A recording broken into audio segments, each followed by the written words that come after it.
I like shortcut words. It's like pop hot. All right, according to this, meeting is now streaming live on YouTube. Hi, YouTube world. Or meeting is a stream. Okay. Do we have anybody on Zoom? Not at this moment.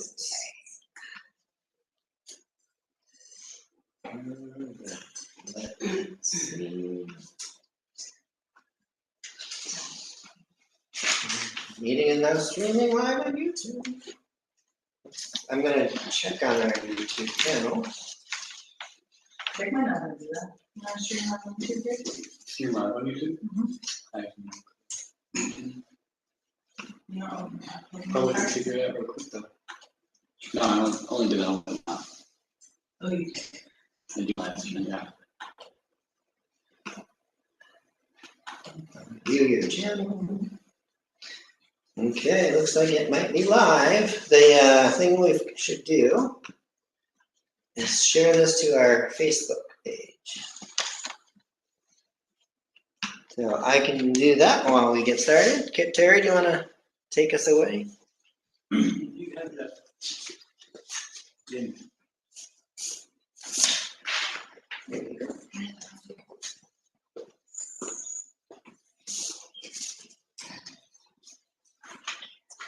Okay, welcome everybody to the meeting, and we just acknowledge that this land used to belong to the native people here, and we didn't exactly inherit it, we stole it, so we just want to acknowledge that.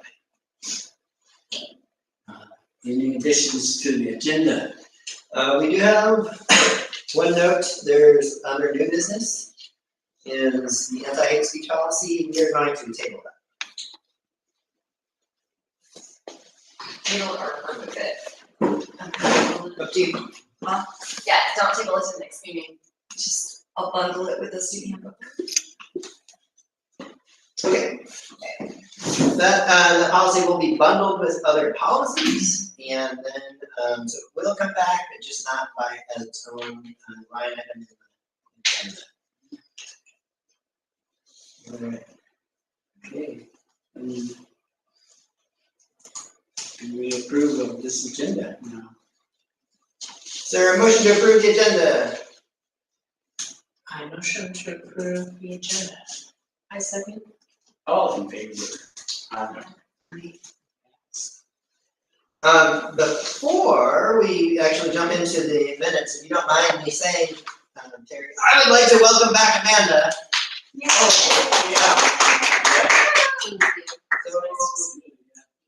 So glad to have you back here. Yay. Very happy to be here. Okay. All right. Okay, this agenda, On the agenda. it's, Did everyone have a chance to review the minutes? If not, I have some here for you, like a paper copy. Yeah.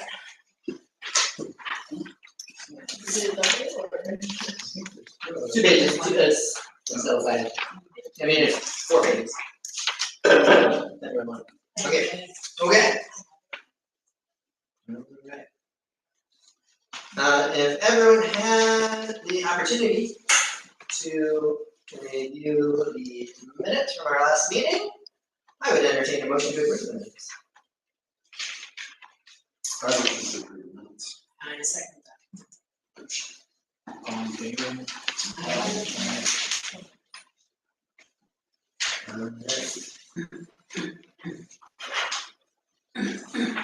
Now it's public comment period time. Are there any public comments? Yeah. I have not received any, So no one, okay. and I don't see anyone here who has turned in one of our fancy public comment cards. So no. So we can feel free to share this one with somebody who might have a comment while we're out and about the world. Sure, well, always have a stack of them at our meetings. I do plan also to add it to our our website. I have created it now, I just haven't linked it yet. So there is a document where someone can go onto our website. Once it's live, they'll be able to click the link, submit a public comment, and then it'll be emailed to Kayla. Then she can share it with the staff rep or the secretary, something. Just a quick note on that.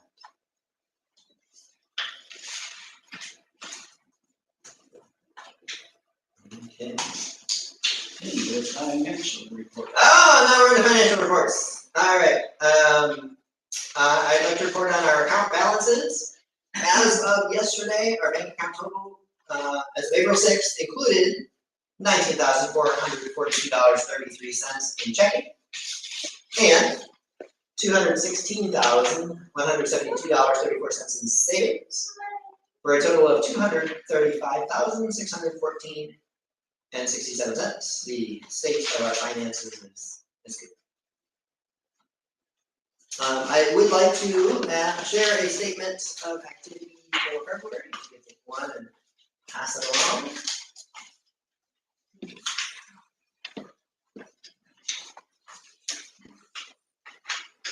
Please note, I was unable to complete a statement of activity for March by this point. There's still a number of outstanding receipts that I haven't been able to get a handle on. And so once I have that, we'll be able to do that, but we can look at February. So as usual, statement of activity, this is money that we've taken in and money that we've sent out. The top part is our income. You can see contributed income, $1,231.57. That is from IBCDO, Camps for Kids. You can see the $40,991.37.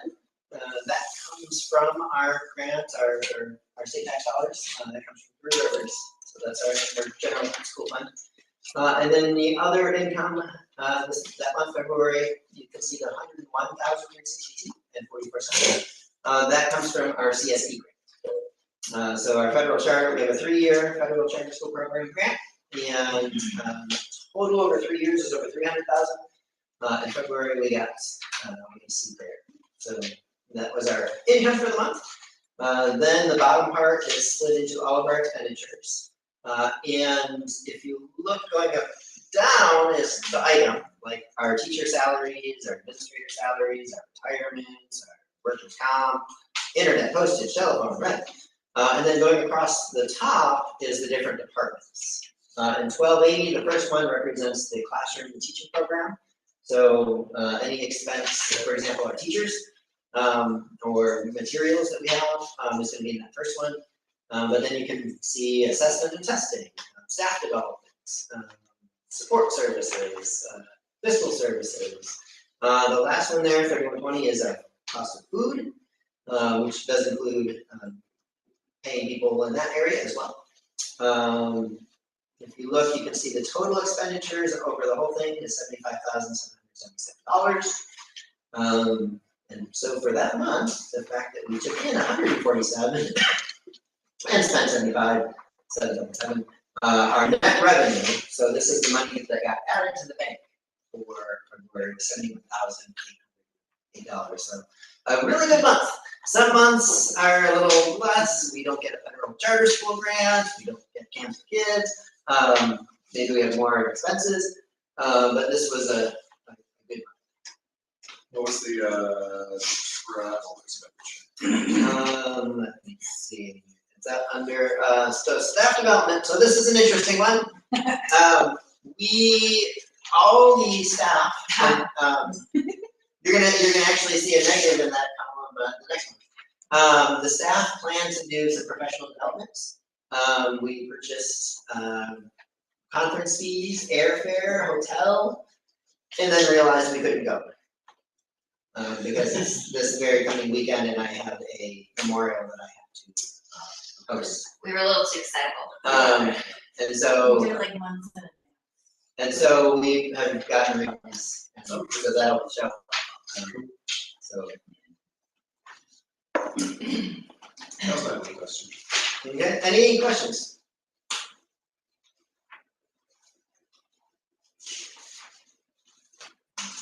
Again, I don't have one for March. I will have that to you next month, hopefully with the April one. I always wanted, my goal is always to get the most recently finished. I really wanted to finish March for this meeting.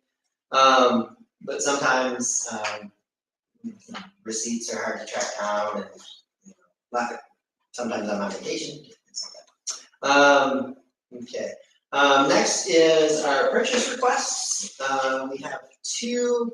A reminder that when our costs are going to be more than $2,000, we ask for board approval. And we are going to Oregon Shakespeare Festival in May. Casey, do you want to ask about that or tell us the details? We would like to take the entire school and up to 8 adults to see a performance of Bat Ham. It is a comedic take on Hamlet, set in the backyard during a backyard barbecue.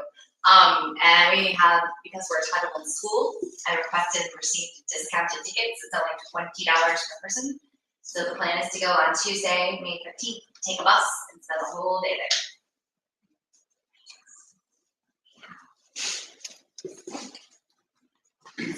I'm wondering when you send out these requests and I send back a reply, do you get it? Yes. Sometimes it bounces back. It says, have we gotten them from Derry? I know we've got them from Gray. If you're sending, It's just certain. okay. So if you are trying to send from your personal email to a group email, a KCA, like teacher leaders, a KCA test, you can't send it from your personal, you have to be within the organization. So that might be why it's bouncing back. Oh, maybe it's only that part that's bouncing and the rest is getting. Yeah. Forgetting. I don't know that I have. I think the issue is if it is, if it's going to a group email, like teacher leaders at KCA, then we won't. But if you put in individually Ryan at KCA, Casey, then we will receive it. Maybe let's make a note that whenever we need board approval, that we send it from our individual work addresses and not the teacher leader groups. Okay, good enough. Yeah, thanks for pointing that out, Terry.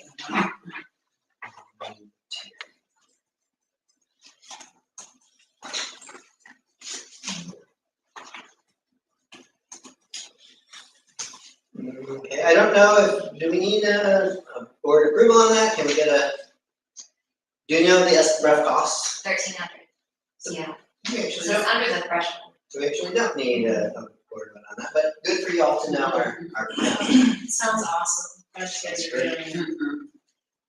And next is we're requesting approval for an all-school field trip to Newport, to go to the aquarium and the camp as part of an end-of-the-year camping extravaganza. Taryn, would you like to share any details on that? Yeah, sure. We are planning on booking 3 group campgrounds and taking all the students, taking all of the students to the aquarium the full day that we're there in Newport, camping out the night that we get there and the night before we return. And we have something planned for the seniors, but it's a surprise. And I don't want Whitman to know because he's one of them. So, but it's aquarium related. Cool. Yeah. Very cool. So you arrive, camp, spend the next day Yeah. at the The aquarium? whole day in Newport. Yeah, camp one more night so that the bus driver doesn't have to drive all that way in 2 whole days. Yeah. And then also we picked Monday, Tuesday, and Wednesday, the first week of June, so that we have the Thursday to rest before graduation, because graduation is that. Super cool. Do you have any estimate on what with bus and tickets and all that? I'm not aware of the full bus price or the price of the campsite, because Melissa booked the campsite, but Newport Aquarium gives a deal. Usually it's like $23 a person if you're over 16, but when you come as a group with a field trip, it's $16.50 a student, and then basically like 1 to 5 ratio for adults are free. So we plan to take 8 chaperones. One of them hopefully is going to be Caleb, the cook, so that we can have someone cooking us real food at least for one day, like real camp food for everybody. Cool. And so, yeah, that's really exciting, because the aquarium just renovated. And so with the camping, I'm not sure, $16.50, that's even cheaper than Oregon Shakespeare. Yeah. So this also might not rise to over 2,000. I mean, the school bus is gonna be the question. I guess I would like to ask, assuming, this is my motion, I would like to move that if the cost for camping, the school bus for a few days and driving to Newport and back, the aquarium tickets, the additional special thing for seniors, and also the cost of our food, if it does not cost more than $3,000, can we have approval for that from the school board? And also a note on this is it is during the time of our intensive period when we often take on additional teachers that we pay, but because our teacher leaders will be on site, there won't really be an extra fee for, we may, I think we did discuss a fee for chaperones. Staff, prioritizing staff, as chaperones. But at their rate, I need to pay the hall monitor, so instead of the full teaching rate, because it's kind of like also like a fun trip for everybody, they'll make 17 Yeah, it was 17 an hour. 17 an hour. Or 8 hours a day. For 8 hours a day, yeah, and then, Caleb would pay his normal rate, 21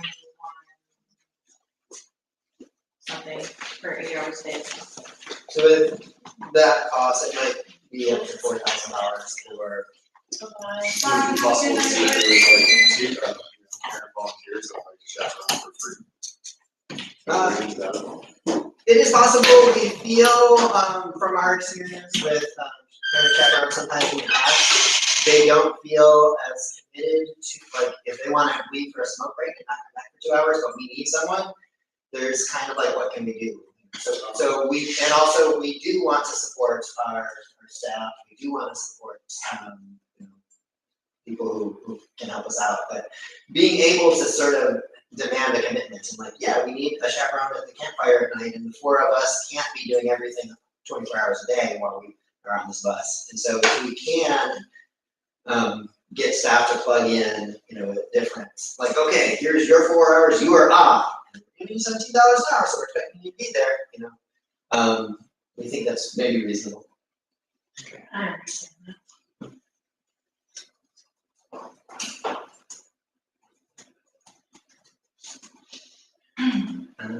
Any questions on that? So, motion, with the additional cost for chaperones and food and all that, I would like to move that the board consider supporting our costs, if it is up to $4,000 for this full experience for our 56 students.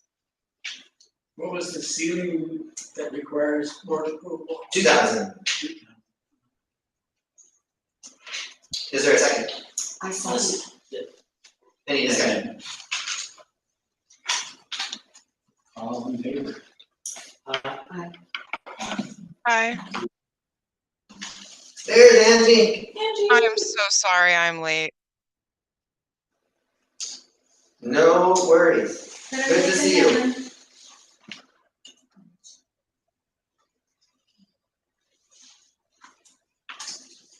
All right, what's next on our agenda, Terry? Administration calculation issue. I wanted to share just one thing, quick note. We did have a calculation issue with the funds that we received from Three Rivers. And so for February and March, we found that there was an underpayment. We brought it to their attention and they immediately rectified it. And so we did receive an additional payment in April of approximately $6,700. Oh, wow. So it does pay to look at the print with the numbers. They were wonderful about it. We said, hey, can you look at this? And they were able to sort it out. It may actually been part of our issue in Synergy, something we were doing, but we brought it to their attention and then they were able to sort it out. And so we ended up getting an additional $6,700 for our April payment. So that's good news. Thank you, Three Rivers. Yeah. And thanks, Ryan, for looking at the numbers. Yeah, I know, there's our. All right, what's next? The grants update.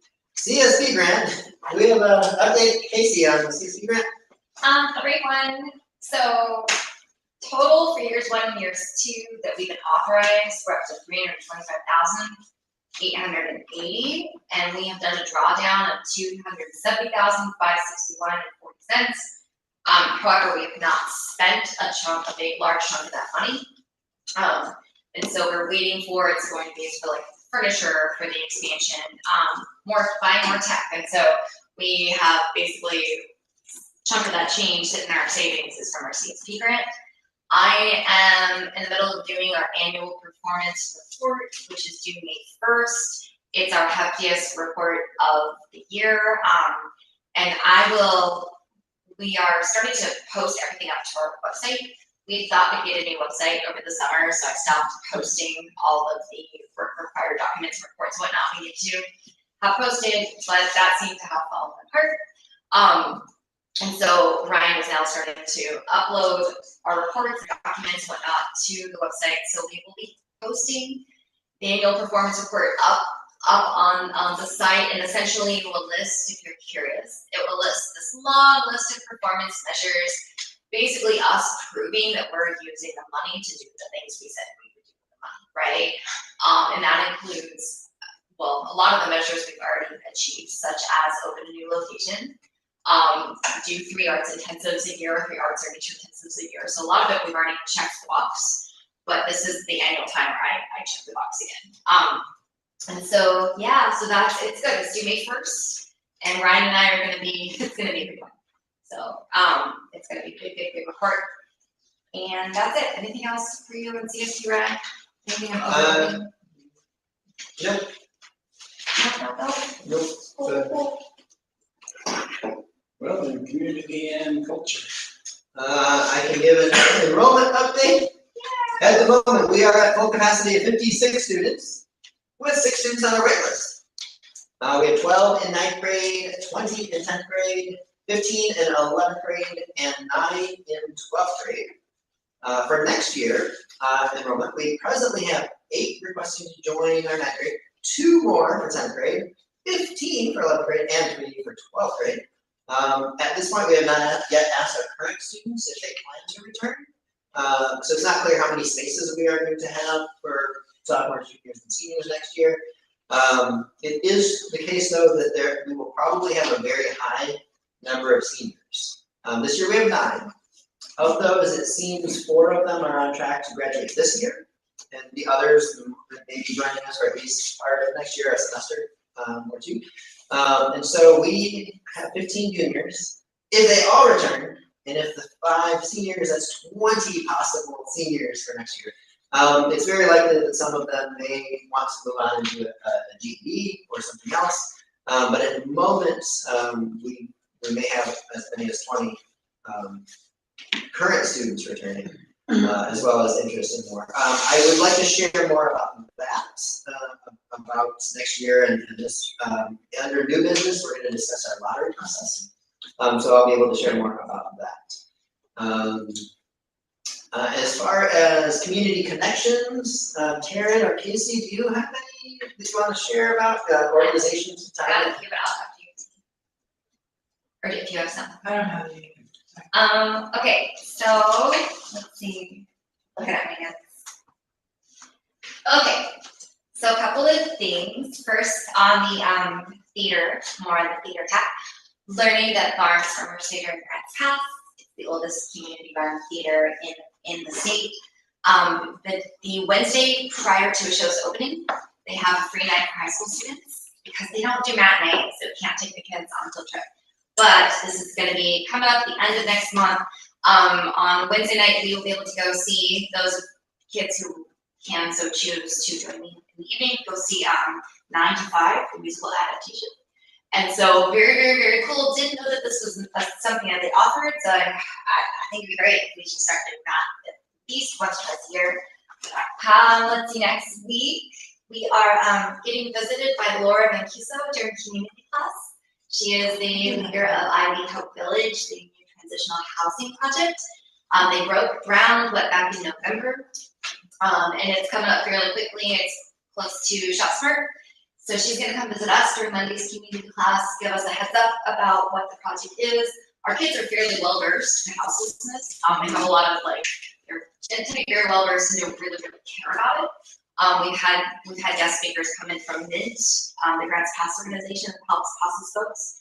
But Ivy Hope Village, right? It's our own people. It's our own Ivy group. And Laura's gonna visit us. And then on Wednesday, 2 days later, we'll take a walking field trip to the construction site and see the progress that they've made. So excited about that. Brad, I was gonna ask you if you wanted to mention Bill Gray, the trail work. I have not. Okay, you wanna tell them already? Bill Gray has visited us during community class, and he is inviting students to work with him on some trail maintenance work out in Tequila. And it looks like we might be able to have that during community class or possibly on like an off day like Friday. But I believe Melissa's going to work with him on developing a time and a plan for our students to help with developing some skills. He also knows so much about the plants, the animals, and such. So he's essentially going to be able to share his knowledge with our students. So that's very cool. I actually did have things. I remember Ruth Windover came last week while Ariana was out, and she taught the three-dimensional art class copper embossing, which was super duper interesting. And Drake, you were in that class. Yeah, right? it was. Yeah. How did you fare? I really liked it. It was really cool. Yeah. Very educational. Yeah, and she left us a bunch of tools and pieces of copper. Ryan had also bought a big long sheet that she asked him to buy, and it sounds like she is really looking for young people to be inspired by this art that she has put herself into for so long, and she is like looking to transfer supplies and stuff. So it was cool to have her in the classroom for the short time that she was here. I've got a few more. We're starting to use the library more. Folks are planning or have set me a goal of so far the whole school took field trips to the library in small groups to be introduced to the library, right? Roberta gave them a tour. And now the hope is that we just start using it as like our down the street resource, especially since we don't have our own standalone separate library here. And so teachers are starting to find moments where they can just walk the class down to the library, check out some books. It's starting to happen. It's rolling. It's rolling. I'm actually gonna go on Wednesday. Pardon? I'm gonna go on Wednesday. And then East River Street Gardens, we're trying to set a goal of trying to do at least 3 visits there, 3 walks there. And then Russ Ranch Nature Center, the Holistic Life Skills class is going to make their first visit, not this Monday, but the following Monday, to go out and start doing trail maintenance at the center. Our new teacher leader, who's still part of the wider community, Sarah Kinsler, she came to community class and met the kids and gave them a handout, a survey of what kind of arts classes that they wanted. And so the kids seem to be really excited that Sarah is coming to join us, even though she doesn't start until August. She's of course trying to plan out her curriculum and trying to be prepared. And then as teacher leaders, we're discussing what admin roles she can take on that we can offload some, and also some of the roles that we just haven't been able to really get to because there's just 4 of us. So now there will be 5 of us next year, which is gonna be fabulous. I think I just have 2 more. Christine Gardner, and this one is still in the planning phases, she's gonna come to government class and do a short unit on alternative economic systems, tied into the farmers market. She's on the KCA farmers market board, and so tied into this gift economy, local economy, right? When everything around you might be falling apart, how to use local resources and rely on a closed loop economic system, right? You grow it here, you sell it here, you use it here, you discard or compost it here, and it's a circular, right, economic system rather than just linear. And then the last is we have a hall monitor, right? And so we need that, we need it, it's paid, it's mulched, it's awesome. And then kind of in the back, we're growing this little connection to the Southern Oregon Guild of Artists and Artisans, right? We had an MOU with them for years, but we haven't been doing much together And they've actually been feeling combative. They're like, we want to help you guys out. We want to do more for you. Well, guild members tend to be older and they tend to be retired. And a lot of them tend to be retired artists and teachers.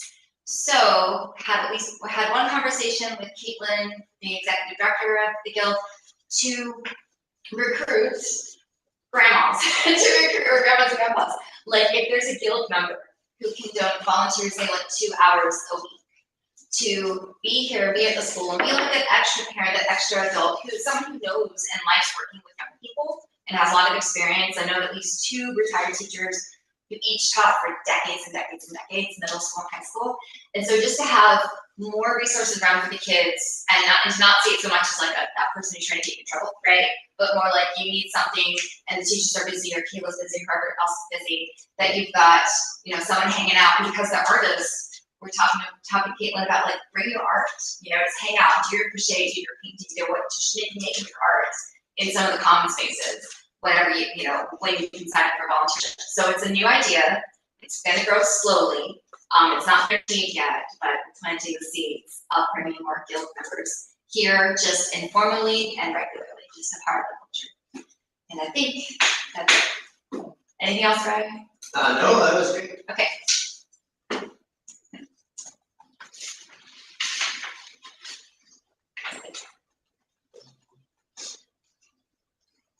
All right, Terry, what we got?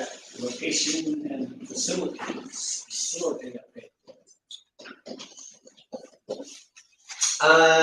Location, we previously shared that we are planning to expand in this building, down this hallway. We'll open up past the lockers, open up a wall there and try to add 2 more classes. The teacher leaders took a field trip last week, I believe it was, and kind of got a sense of the space, and we're starting to map out ideas of how we can better utilize the space. Can we fit 2 extra classrooms and maybe an extra quiet space for some short meetings and maybe storage and the 50 other things we want to do? How will we do that? So we're starting to brainstorm some of those ideas. Don't really have other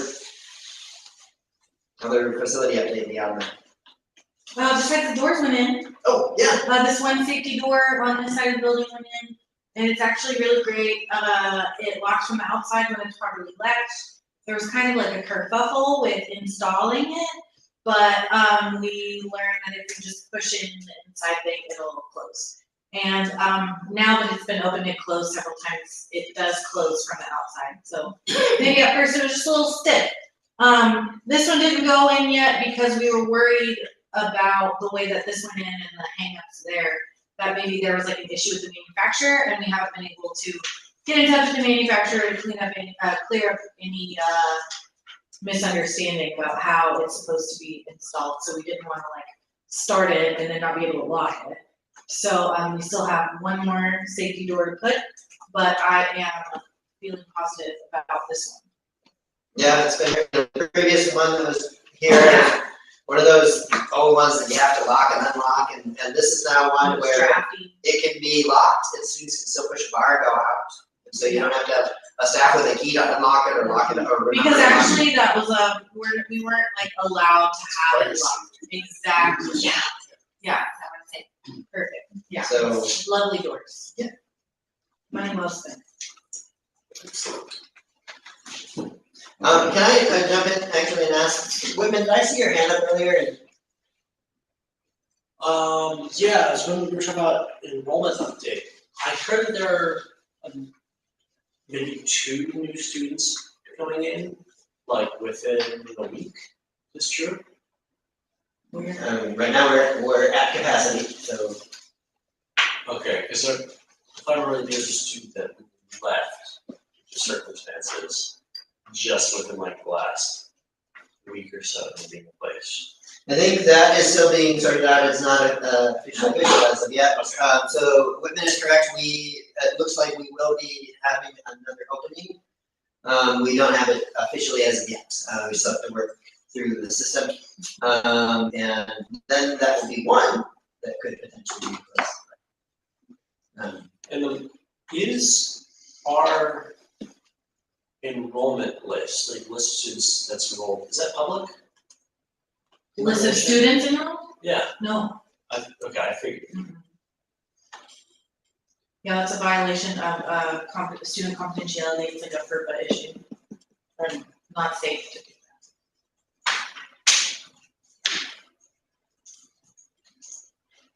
Speaking of students. that. Yeah. What's next, Terry? Okay. So we talked to the students today and it seemed like mostly, at least the kind of questions that we brought up in community class, so we did. Such as figuring out who would be in charge of Spirit Week. And figure that out in community class. And whether we could get bulk Dippin' Dots for prom. But that would be below $2,000, so something like, so just bring to Melissa. Or you have people in charge of prom. I think there's something really notable that happened since our last meeting. I don't know how much I can say on it. No specifics. Can I say this event happened? What's your take? That's our, FERPA, my FERPA There, I'll laws are be as rolling vague as I ahead. can. Try to stay within Yeah, privacy stuff. There was a big event where a student said some really hateful things to another student. And then we had a school circle about this. And there were complaints from some of the students that they were not properly told what was going on, but expected to have an opinion on it. And so some people said things that they did not need to say because they were not aware that this was a hate situation. And so that was a complaint that a couple people told me in private. And if we are going to be having situations like that where we're going to be doing community circles, everyone needs to be fully educated on the situation. It seems pretty reasonable. Yeah. Because, yeah, we weren't really told what the circle was about. It seems like this might be kind of a problem with community justice models in general. So because how much can you tell every other student about the student that's having a problem, and then how do you have a discussion without actually knowing what's going on? Yeah. So, the whole heavy-handed hierarchy sure is handy sometimes. Yeah, privacy is nice, but when it's getting everyone involved, sometimes I feel like you have to have a little bit of openness, mostly. Do you guys have any thoughts about how that works with community justice models? oh, it does. Yeah. That's the gray area that we were, not sure how to step into, like, how direct when we have community circles, right? How often do we keep it kind of vague? Let's discuss our history with bowling or discuss what we want the school to be. And how far can we say this specific thing happened, and we're all going to discuss it, and these are the people who are involved. That is the gray area, that was the first time, and because it's a small school, the teacher leaders assumed everybody knew everything, because everyone had been coming up to us and saying this thing happened, and weren't aware until after that not all, some students had been commenting unaware of the most recent thing that happened. However, the person that this had happened to was in the room, and so to say with that person, it got messy. A person was going to speak out about what had happened to them, decided not to, so folks in the room are like, what's going on? And then me as I was one of the facilitators not wanting to say, well, this thing actually happened between this person and that person. And so, it created this strange gray area, and we're trying to work through that out, right? The resolution, how do people feel like that worked itself out? Did they feel like that worked itself out well? Or are there still complaints as to how that was dealt with? I think the general consensus has kind of been that it was handled sloppily in the moment. But now, the moment's kind of already happened, and I feel like it's been resolved. I can't speak for everyone, because not everyone comes to me to speak to me. But I haven't heard really complaints since around the time that happened. I've definitely heard some complaints that just in general, when there are issues, sometimes it feels like stuff just gets kind of swept under the rug. Which definitely, like, I feel that too. It feels kind of bad. I'm like, we have an issue, we bring it up, and then either through like some form of like, what's the right word, bureaucracy, or just through like kind of general ignorant stuff gets put to the side until it disappears. Yeah, and I would add that because I began the restorative justice training modules as well, that it is a developmental process where everybody has to buy in. You can't restore something that hasn't been developed yet. And we grew so quickly, and the culture changed so quickly with the expansion of the building and the expansion of enrollment. Like, it's over twice as large as it was last year, or like right about twice as large. And so the connection building that needs to go into this process for it to work has kind of like got washed away in how many other things need to be done. And so that's why there's an additional person being trained in restorative justice to facilitate these things as well. Another thing I would say is like the bureaucracy, like you're mentioning, and the path of the policies that are in place, because we defer to Three Rivers. So if students don't choose to buy into the restorative policy, then we have to like look back at the more punitive approach of the public school system as we have access to it.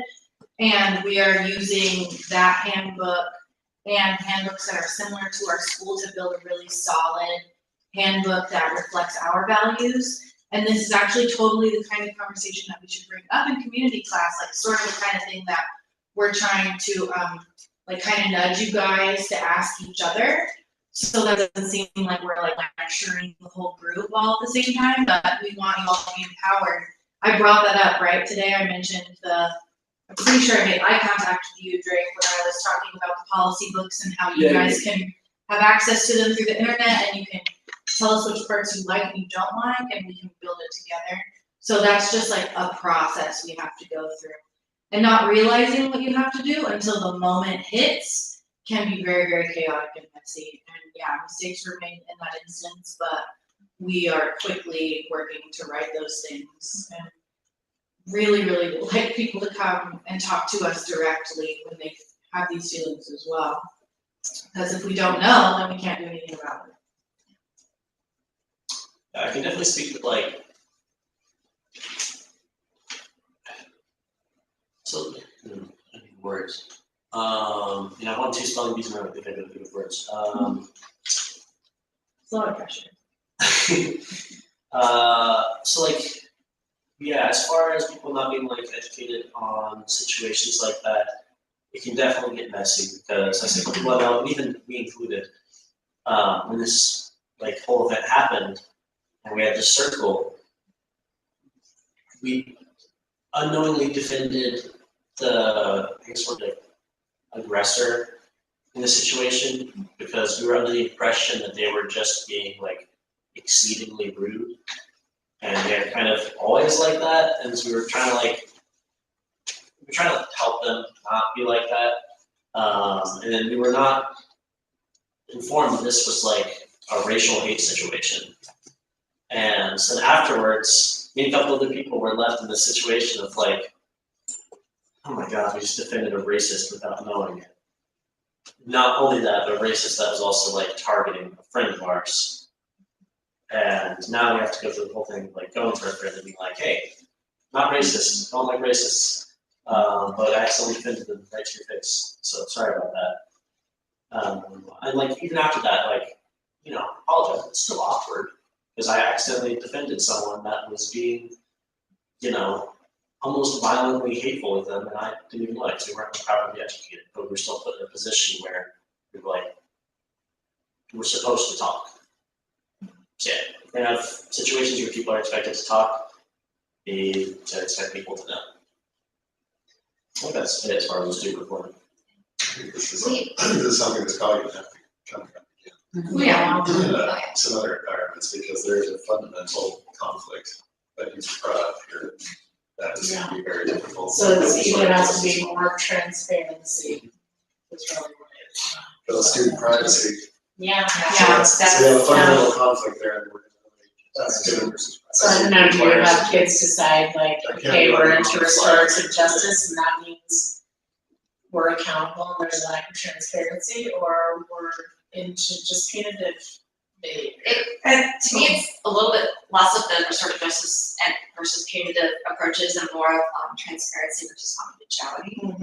Like it's more just because even if it was a purely traditional school discipline model, when something happens, how much can you say? Well, Yeah, but in the right. traditional school, they're not, you're talking to the students about what's going on. It's like Right, the students they're being punished, so you wouldn't They really should have. be notified, and this is where traditional schools often get reputations for lack of transparency, is because something will happen and all the kids will end up finding out about it and know and tell the parents, and then the school won't say anything to the families and just be like, there's an incident. They'll hide behind FERPA, and FERPA actually allows you to give more information than schools usually give, and families want that and need that, so they will hear what happened. And so that's the question of, to make families feel and students feel like as much as we can tell you, you know, so that you're empowered. And then where is that line? So FERPA, by the rule of law, FERPA is actually just, you cannot disclose like names, right? Very specific things. But in a small town, Or it's identifying really their easy kids, to right? know who that person is. Exactly. So you want to protect their identity. And so that's what we're dealing with. Yeah, RJ restorative justice versus punitive, that's totally valid, like living discussion, ongoing discussion, but then this is also the transparency and confidentiality relationship. And I would also add that, I'm sorry, Whitman, do you want to go first? Sure, I was gonna say that, something I've noticed is whenever, there's like something that could be a situation where it's like, this might be a confidentiality risk, where it's like, I don't know what I can tell you. I was just here, I don't know, so I'm not gonna say anything. I think there needs to be more like, among people that can do these things, they need more knowledge of what they can say and what they can't.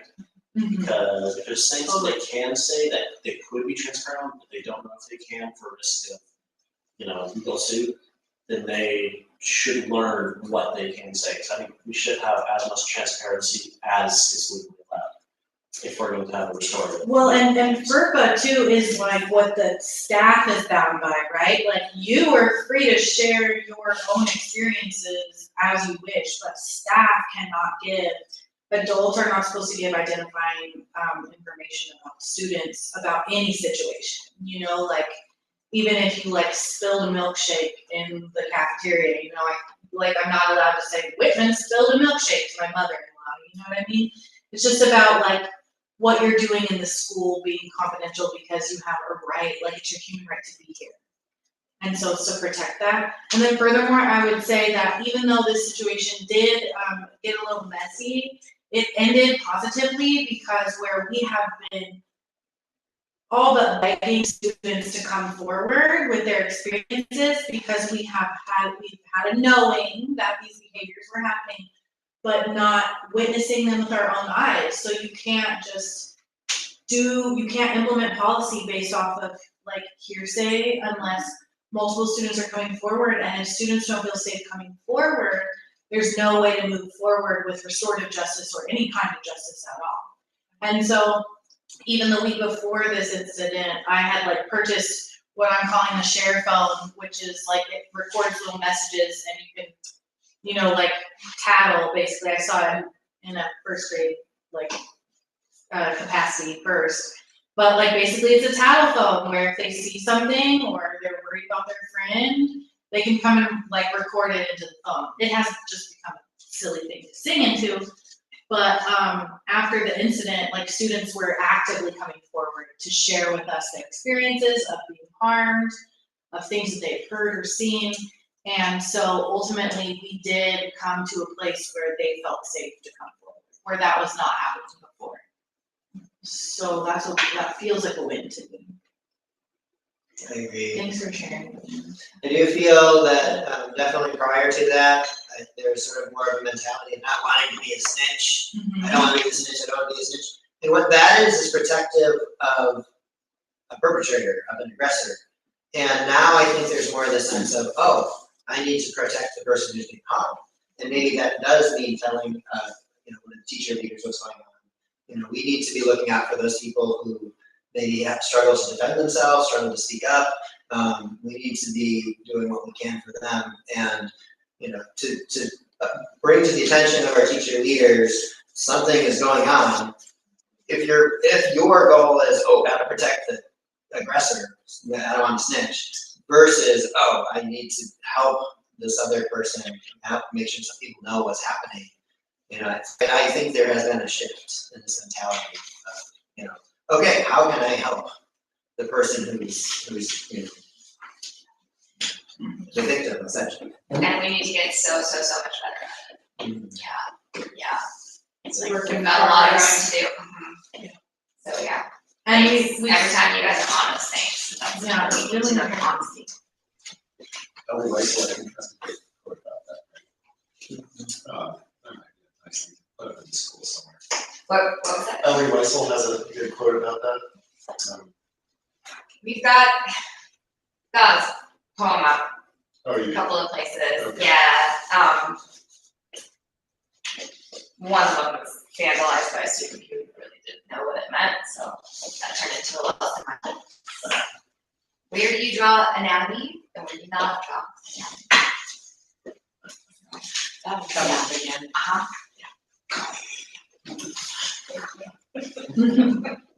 Thanks again, Ryan. Thank you. You said the anatomy. No, I said thanks again. That's all women.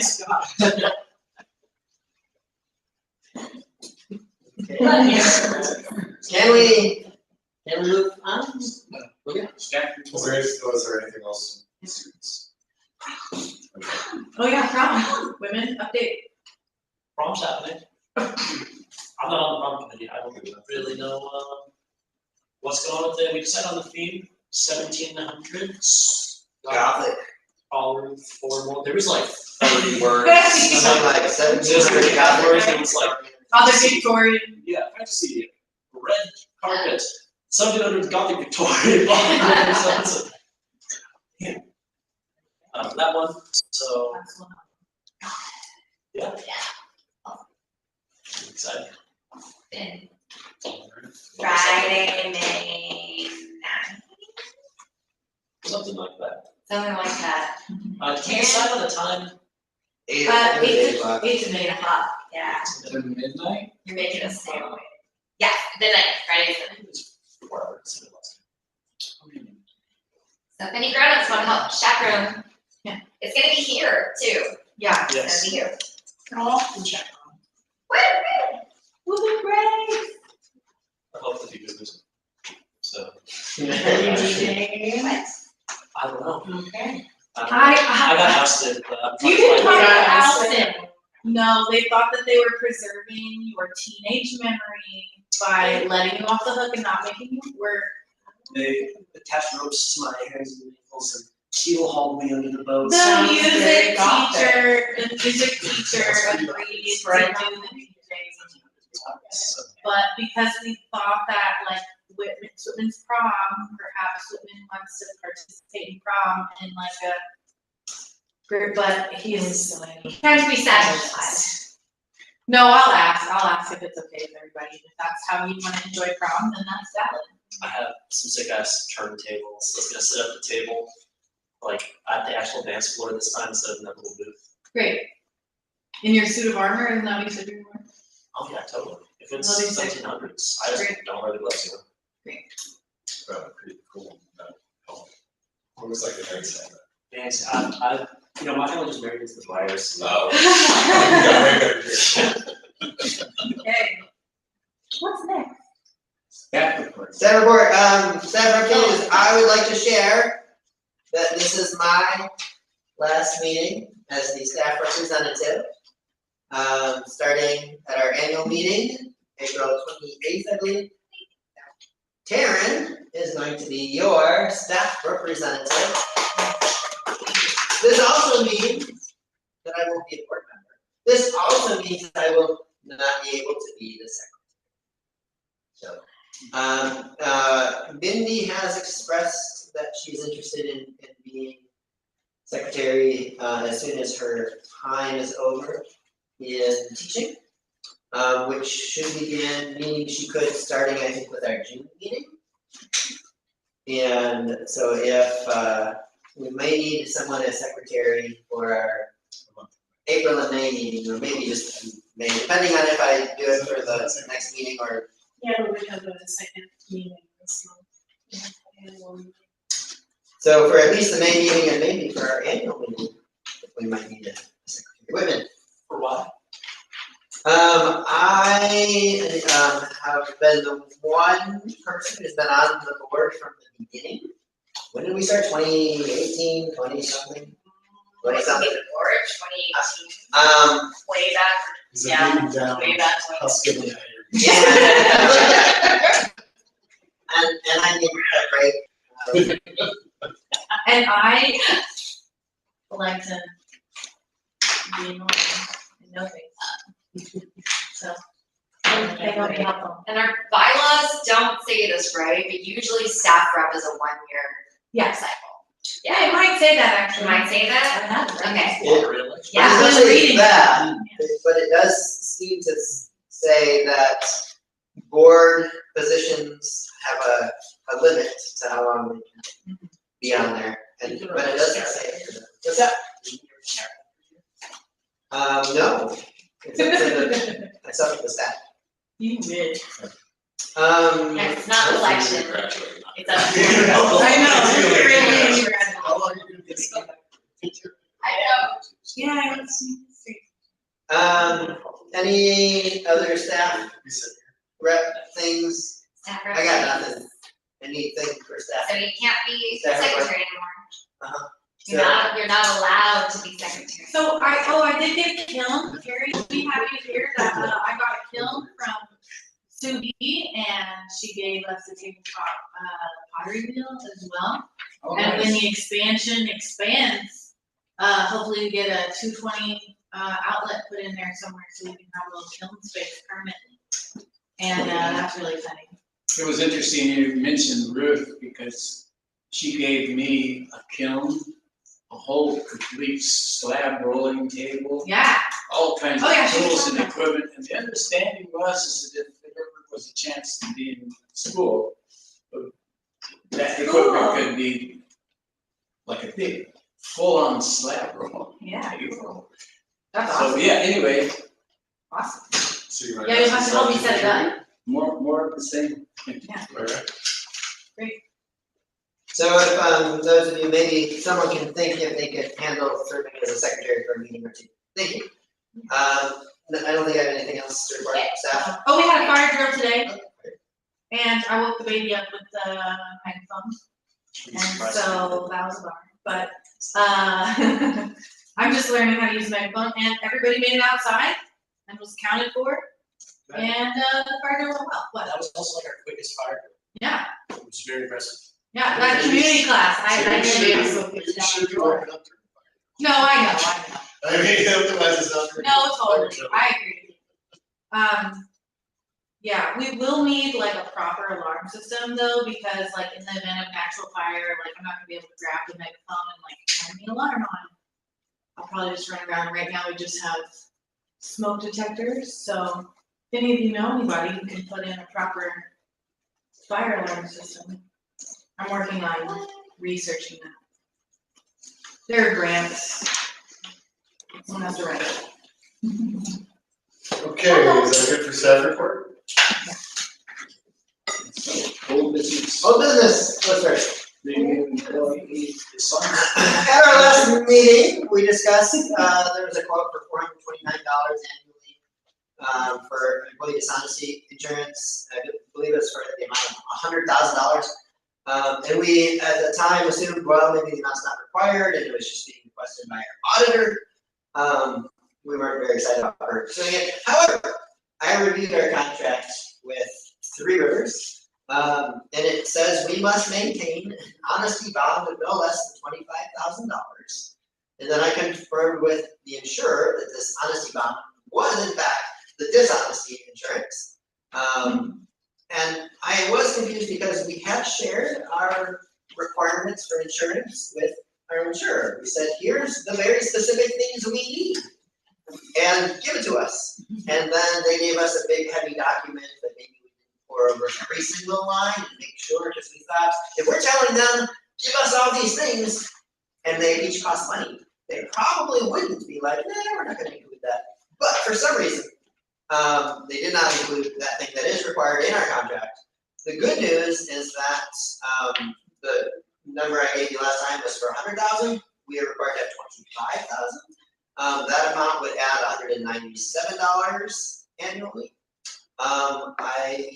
Given that it's a requirement of our contract, I would like to request a motion that we add $25,000 for employee dishonesty. I motion that we add this employee dishonesty. All in favor? Hi. Unanimous. Okay, thank you. Employee dishonesty. It's so specific. Are you gonna bring them back? It's constant. So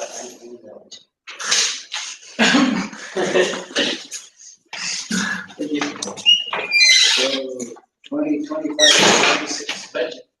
Hi friends. Take one pass on.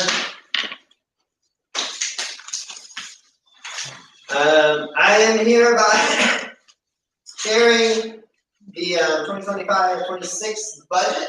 I shared this at our last meeting. We talked about it a little bit. Since then, I have shared it with Megan Beck at the Three Rivers. She's the accounting manager. And for the first 2 years, we worked with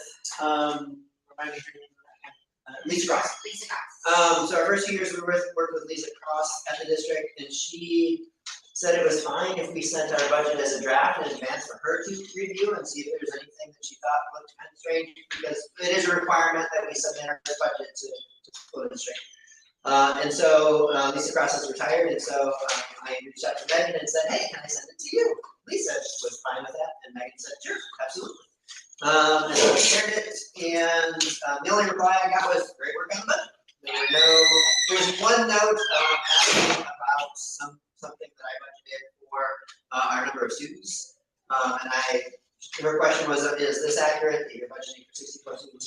And I said yes. But no notes from Three Rivers, so I'm going to assume that it looks pretty much all right in their eyes. I am happy to entertain any questions anyone may have about this.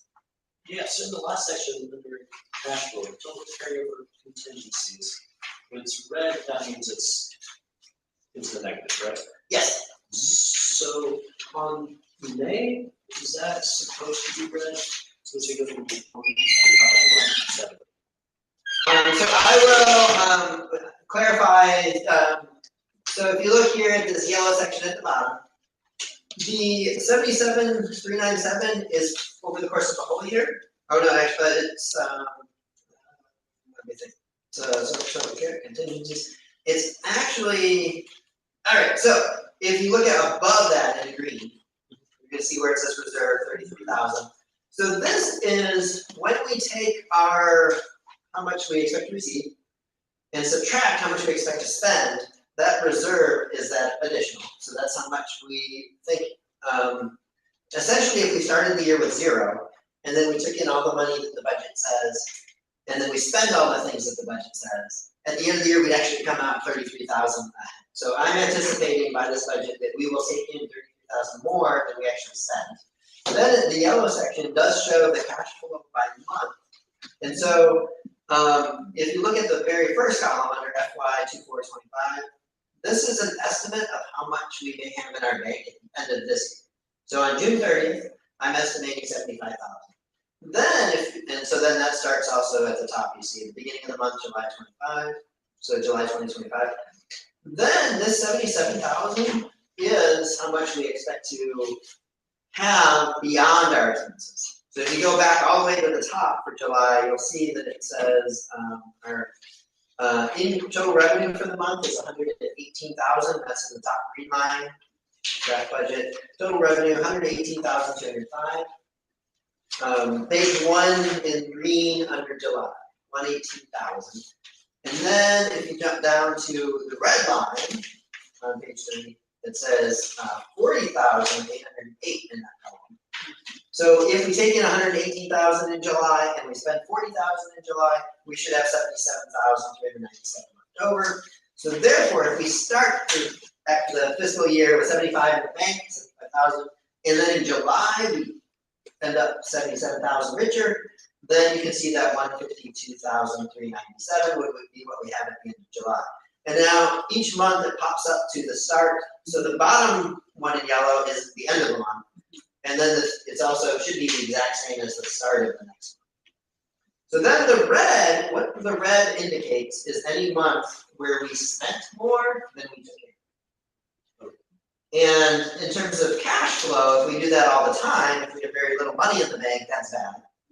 But if I have 100,000 in the bank, and then in 1 month I receive 40,000 and I spend 50,000, I've spent more than I have taken in, but if I have 100,000 in the bank, now I'm at 90,000. In terms of cash flow, it's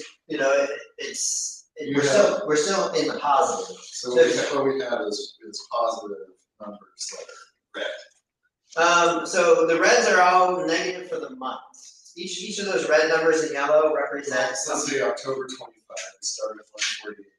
There's a red to 1616. Oh yeah, Then yeah. again, it was Those ones in red, those should be black, like the March one. Yeah, that's what I'm saying. Okay. That's the confusion here. Is that there's negatives that are red, there's also positives that are red, so it's kind of.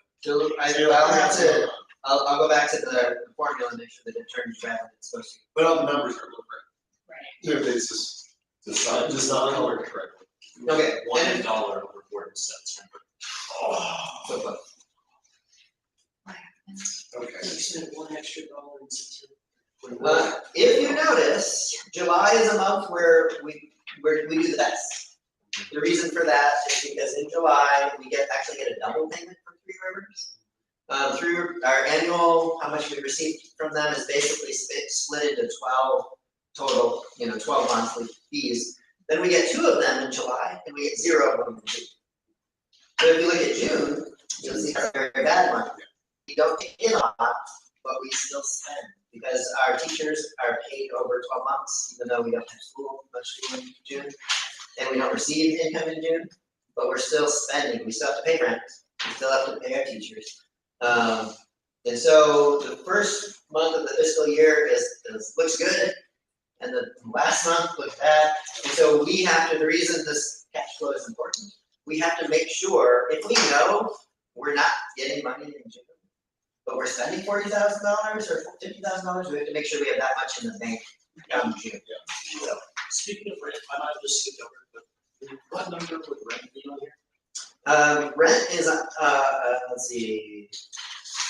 So it looks like it only printed 2 pages on most of yours. So I printed out the whole thing. Maybe, Page 2 is not there. yeah, it doesn't have page. I don't even have one. Yeah, page 1 and 3. Does that have all of them? It does. It does. All right, so that is regular. So, do you guys like the full copy? You get one run and make copies? I'm pretty satisfied. Yeah. How many? Wait, can you hear? Yeah. I'm ready. Oh, Are you able to do Or do you that? just wanna take a look? Yeah. Okay, so rent is, 2540, I'll put a little note next to it. There. Should I not copy them? Up to them. Thank you. I'm I mean, darn it. Yeah, I believe I emailed it to you, so you had a chance to review. So let the record show, anyone who's watching and seeing that they're approving a budget only seeing 2 pages, they received 4 pages. Never mind. And so I'd like to vote to approve. I would second. Any discussion? All in favor? Aye. This is like cheaper than New York apartment. What? Oh, cheaper than a New York apartment. Okay, just, it took me a second. to Alright, process. thank you. Unanimous, I believe, but, do we see how, Andrew, I said yes. everyone, alright. Thank you all. A note for Karen, just so you know, staff rep doesn't vote, it's not voting, Okay, because great, we're employees, so perfect. you'll never have to No vote. responsibility on me. Yay! Teacher can't be a staff, can't be a board member at the same time? Our bylaws indicate that we can have a staff member as a non-voting board member, but not as a voting member, according to our bylaw. Okay. All right, we're getting there. Okay, new business integrated grant application. Oh, that's Stacy. Time. Should we drop the off lights? Mm-hmm. All right. Okay. And you remember, you gotta put it up. Yeah, actually, when I pop into full slideshow, it just pops up. Okay, All right, great. and I'm going to try and move this, Angie, so that we can maybe see. Okay, good. I think the lighting's probably gonna be bad. But I have the PDF, Angie, I'm going to email it to you. Thank you. All right, thanks. Okay, at the end of this presentation, you guys are gonna vote on whether we get more free money.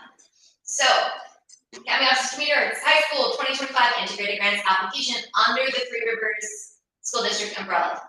So this is part of Three Rivers requirement for them to include us in their application for funding from the state. What that means is this, I'm gonna tell you, describe the 6 integrated grants. What is this, what I'm talking about? I'm gonna explain how the plan was built. I'm gonna share some funding priorities based on parents and families and students and staff feedback. And I'll go into like feedback to what?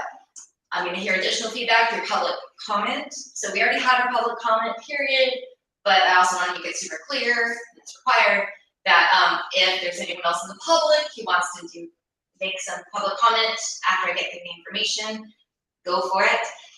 Number 5, ask your approval for the plan, and if approved, we will submit our application under the umbrella of Three Rivers. Okay, so integrated grants includes 6 different grants, okay? These are all state grants, some funded with federal money. They used to require 6 different applications. So they're trying to make things a little bit easier, and you just do one huge application and you can go for all 6 grants. We only qualify for 3, I'll get to that in a minute. So on the left side, you see the programs. One is called High School Success, that's one of ours. Below that, Student Investment Account, Continuous Improvement Planning, Career and Technical Education, Everyday Matters, and at the bottom, Early Indicator and Intervention Systems.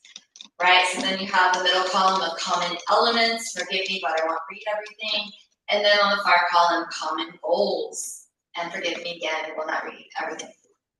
Okay, so here's a summary of the purposes of this program, right? So KCA is eligible for 3 grants, and I highlighted them on yellow. HSSS, which is High School Success, SIA, Student Investment Account, and EIIS for Early Indicator and Intervention System. More acronyms for your labs. And it's a 2-year funding cycle, right? So our fiscal year starts July 1st. So if this grant comes through, we would start getting this money July 1st, 2025. And it would go through June 30th of 2027. All right, so high school success, right? The goal is to improve graduation rates in college and career readiness. Student investment account, the goal, the main part of this, right, is mental health needs, and also to increase academic achievement and reduce disparity for student focal groups. Here's terminology: student focal groups. I've never heard this expression used before, but basically underserved students, historically marginalized students, historically suppressed students, basically everyone who tends to fall through the cracks. In this context, the term is student focal groups. All right, and then I'm going to jump down to the third one we're eligible for, EIIS, development of data collection and analysis systems, which educators collaborate to identify supports for students. Okay, get into the money. Here's the money. All right, so student investment account is one at the top, right? For next year, we get $29,401.63 estimated. Following year, $30,601.70. Below that, high school success, $24,829.89. And following year, $25,843.30. And then this one makes me chuckle. We get $98 from the early indicator intervention system. $90 and 1 penny. $90 and 1 penny. I asked them, I was like, can we just please not be on that one? Whatever reporting I have to do for $98 and 1 penny. They're actually, because of us, Jessica Durant at Three Rivers is going to make a request that they don't put anyone on the list unless it's like at least above like a couple $100. So yeah, that one's a little funny. All right, so that's grand total more than $54,000, $54,329.53 next year, and the following year $56,543.07. So these grants come around again and again and again. So if we get into the system now, we could be receiving money along this scale every single year. And I say could because you never know. And of course, the Department of Education is being totally defunded. So who knows what's going to happen?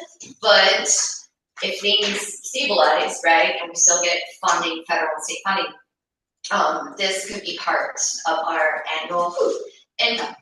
So here's the catch, is that you can't spend it on whatever you want, which is, kind of an expected thing. So when I get into how we plan to spend it, there's a reason why we can't do everything that everybody wants. We just had to limit it to certain categories, but I'll get there in a sec. So here's the process, right? We had whole community engagement events. We had 3 of them, one for parents and families, one for students, one for staff, to evaluate the school's unmet needs and propose solutions. It was basically a, hey, what do you think is working well and what do we need? Next, develop a 2-year budgeted plan with clear outcomes, strategies, and activities to address the unmet needs. And then finally, ensure the plan uses an equity lens, aligns with allowable expenses, and addresses stakeholder priorities. So I've already done all this stuff. So this stuff that I already did it, it's all done. It's getting approved by Jessica at the board, at the school district. So all this work has been done. We're just getting to the final approval process by y'all. So what we did, right, parents and families, we had this coffee and tea night with the staff called Cup of Needs, and it was early in March, and nobody showed up, which was kind of sad, even though I hear that that's kind of common.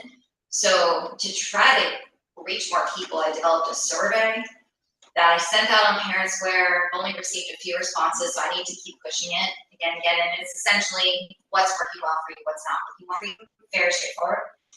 Then the staff, one of our all staff meetings, it was on the agenda, it was a staff engagement, so the staff had answered the same questions and drew up a long list. And then students at one of our community classes, it was a topic of conversation, what does KCA need? So for each of these 3, there was an agenda, we took minutes, and analyzed common needs and common solutions among all 3 groups.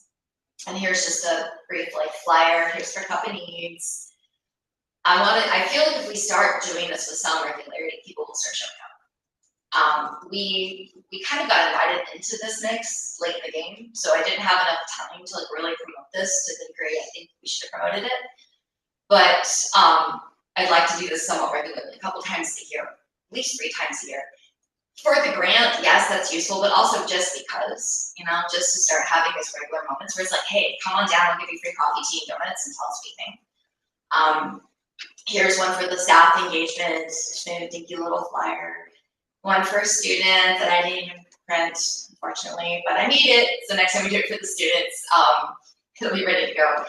And what happened is that, we really were brought into this like game. And so they couldn't tell me what categories of spending were allowable for us until after I held the engagement events. And so they told me like, just ask them what they need. I'm like, okay, great. What can we spend the money on? We don't know. Just ask them what they need. So we got this huge brainstorm of ideas, right? And turns out most of them just aren't covered. So we still have a huge brainstorm of ideas. That's awesome. But what is covered is mental health counseling. What's covered is one-to-one college and career support. And what's covered is access to advanced coursework. So of all the ideas people had, those were the 3 big ideas that are also funded by the grants. So what this means, SIA, is that it will provide us with mental health counseling from contracted services. That just means we won't hire a staff person. We will pay, and we already have a couple of people in mind who would be fabulous. Basically, having a counselor on site. We don't have good counseling services in the Valley. People keep telling us to send our kids to Options. Options is running out of funding. They really don't provide much, you all know. Like, you really just can't send a kid to Options and think that they're gonna get one-on-one excellent counseling the next day. It does not happen. So to have someone on site, part-time, at this moment, the rough draft idea is that there will be a certain number of hours a week that are dropped in, right? So you're having a bad day, you're a student, you just have a rough day, and you know so-and-so's here, let's just call him, Michael. Let's just say Michael's here, and you wanna go and like drop in and just have someone to talk to. And so that's just available for anybody. And then also kids who need like regular stuff, right? Like one-on-one, an hour or more a week, that would be a part of their schedule. And that we could guarantee it at least for 2 years. And as you can see, it's only about 30,000, so it's part-time, but that would be huge for a school.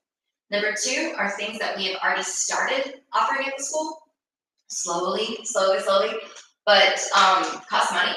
And so this moment, so this is high school success, and you would fund tuition for Road Community College Now program. We've signed up for the program, but it's been really hard to get it off the ground, partly because we've never done it before.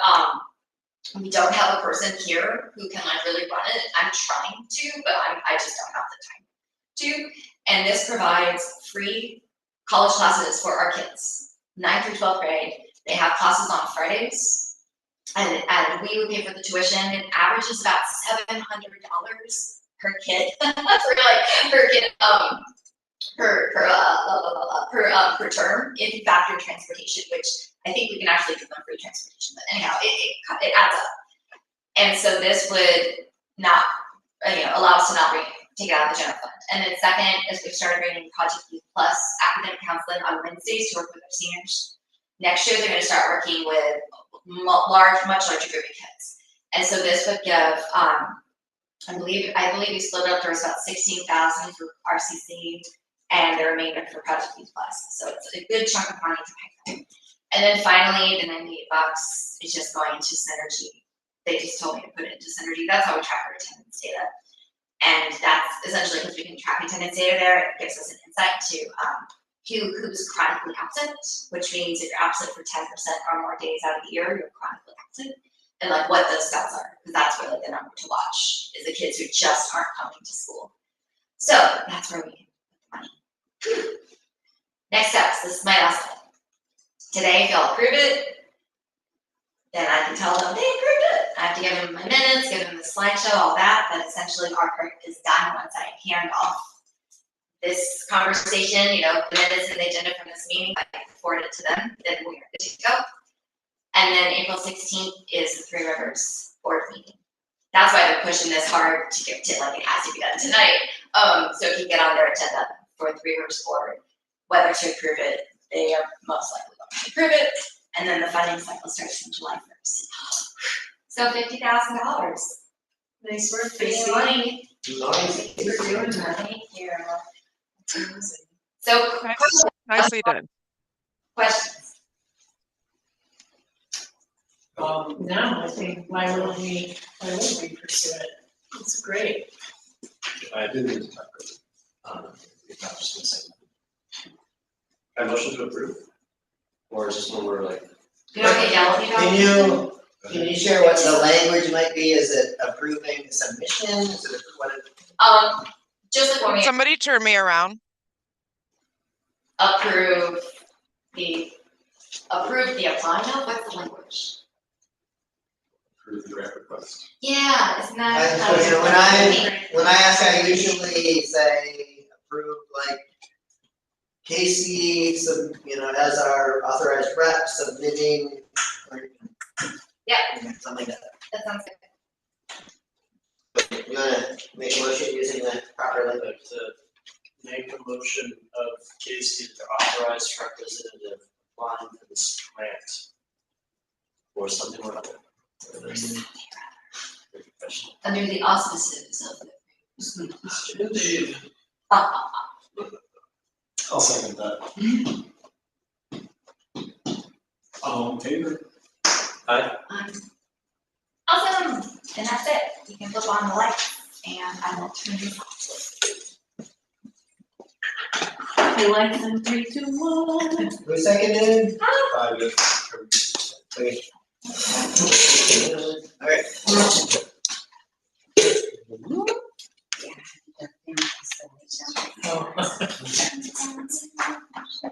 Thank you.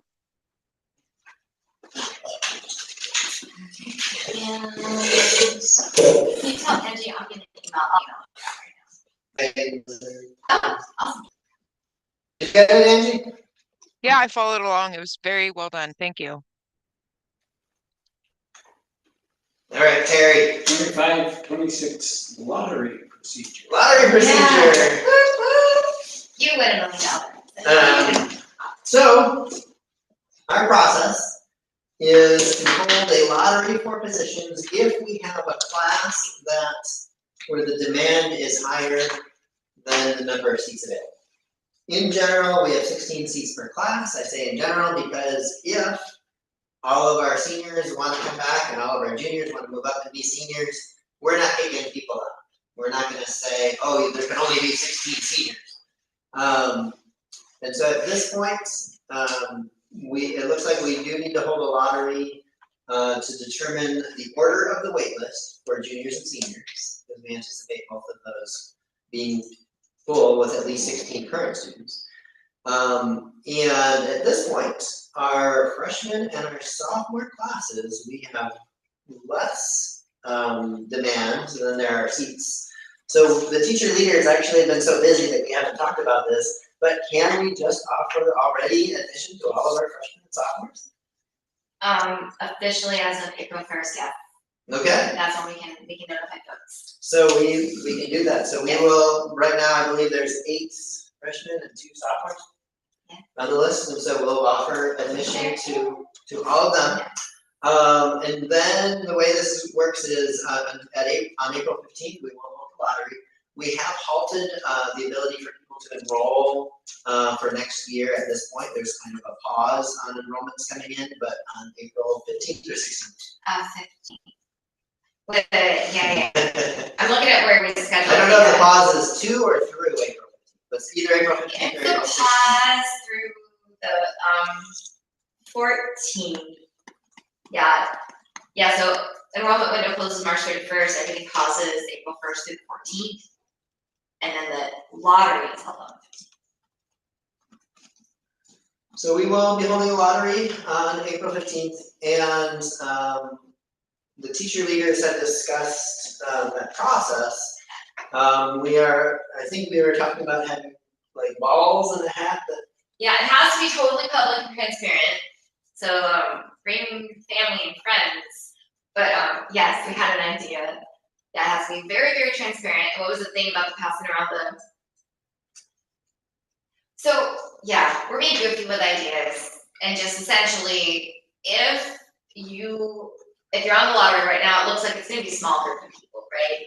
So we're going to come into the black box theater, and it just has to be super open and transparent, and have nobody's name tied to the randomizer. We're going to do like an online randomizer. So you just have to pass around the ping pong balls. Pick a ping pong ball out of the jar, it's got a number on it, you, and I'm gonna project on the screen one of those like random, like Wheel of Fortune, random number generators or number pickers. And it's going to just announce who wins it, right? So just so everybody can see, it's all out in the open. Yes, sir. I don't know if this is to a degree where it's like actually significant, but online number generators are not actually random. Oh, I used the wrong language. I was like, I'm just gonna fact check my language. It's not a number generator. True randomness. I'll pull it, I've got, I know, it's like, it's called Picker Wheel. Oh, wait, since I'm already, I'm looked in. I'll show you guys, I'll show you it. So it's one of these, it's called a number picker, but that sounds like nose picker, but. Your lens can Way. Oh, okay. Can you see that? Yeah. It is this. Can you see that? Okay, so then we will decide. How do I zoom? Okay. Okay, so here's what the thing was, right? So we'll be like, all right, there's five. You can tell this is super. All right, so there's 5 people for the lottery, 1 through 5. I'm gonna do 1 through 5, interval of ones, and I see 1, 2, 3, 4, 5, and then I spin it. I go ooh, oh. And it will. Yay! 3. 3 gets his first time on my list. 3 gets, yeah, 3 gets in the school. Yay! Okay, and then I can remove 3. So now I'm gonna remove 3 from the choices. So now you just got 1, 2, 4, and 5. Because 3's already picked and we spin it. So I found this for free. This is something teachers use, but students who are always much smarter about technology than we are, guys, if you guys find one that you think works better, we'll use that. So there you go. Yay! It's likely that we might have some like snacks or something, kind of try to have this like festive environment. So the board is welcome to come out to our first ever lottery. That's April 15th. April 15th. Yeah. What time? Do you have a time? I don't I think know we were saying like 5 or 6. 5 or 6 p.m. Yeah, I think. Come on 6 out to the first 6 KCA sounds lottery. Most fair to any commuting. What's that? I feel like 6. What do you guys all think? Does that sound good or too late? 6 o'clock for Sounds the. good. It should take less than an hour. Well, Yeah, it should be. but yes, I Oh, think this method was Yeah. random enough. It's okay. Okay. Okay. What's next, Terry?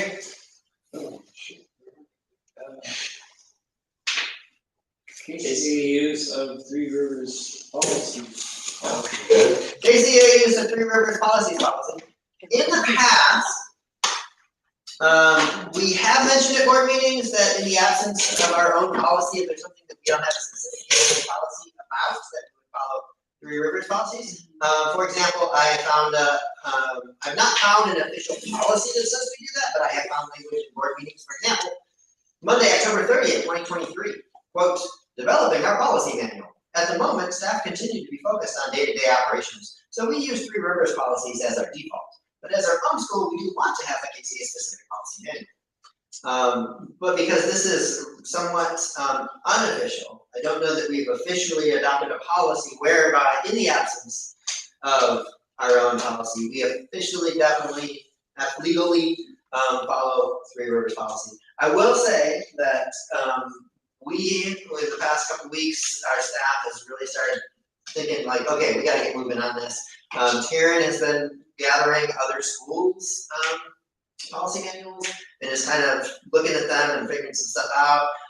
And so we're for the longest time, as this said, staff focus on day to day. It basically says staff are too busy to be doing that. We've got too much going on, too many fires to put out. But what I would like to ask is maybe that we do officially adopt that policy that in the absence of a, Three River, in the absence of a KCA policy, we will, if there's something that we need, we will default to the Three River Schools policy. So we need to vote on that?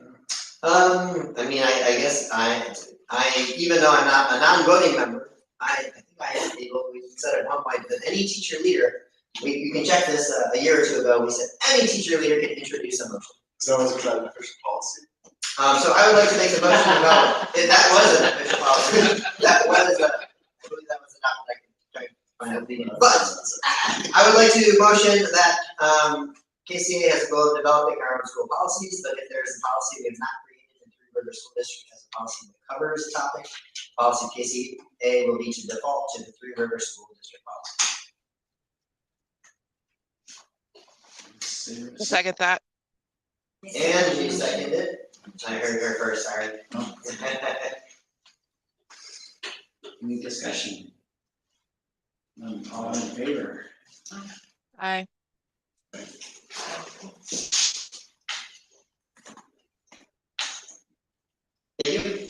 Planning of our annual meeting. Planning of our annual meeting and also new board members, question mark. So, guess what, everybody? At the next meeting, and that's our annual meeting, April 28th. The time is 5 p.m., not 4:30 for that. 5 p.m. But please come at 4:30 and have set up. Okay. It is the case that none of you are up for an election. That's not normal. Normally at an annual meeting, it's time to vote. And the reason for that is because our bylaws allowed that at the first meeting, there could be 3-year terms. So it's a 2-year term. But some of you are on a 3-year term. And so we did that so that if we did everybody the very first time on a 2-year term, you'd all be ending at exactly the same time. It could have worked instead to say half of you are on a 1-year term, so that there's sort of this, but instead we did 2 and Might as 3 well year. rope them in for longer. So, yeah, was that, Might be 2-year term. student positions are 1 year, and they're not voted on at the actual board at the end. So, none of you are up, some of you will, your term will end a year from now, and some 2 years from now. Those are 2 years. It is, though, the time that we could vote in new members. At the moment, I don't know of anyone knocking at our door to join, but it's worth the consideration, worth discussing, thinking, is there somebody else that, maybe not too many people, you don't want to get too crowded. But I think we need more board. I do too. Yeah, the bylaws say that we can't have fewer than 7. So it is important, to keep. Maybe we need to restock. Yeah, and, Maybe some more voices here. totally, and I really want to stress, the importance of parent board members.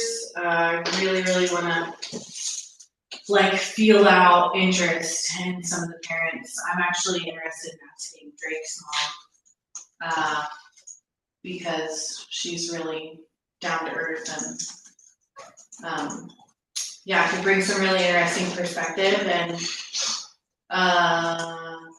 Ryan and I are gonna shift. If you'd like, I could read the term section. I have the bylaws right here.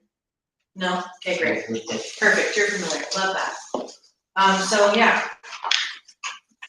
We are required to have no fewer than 7. So it sounds like if we can recruit people to come to this annual meeting and be board members, that'd be fantastic. Yeah.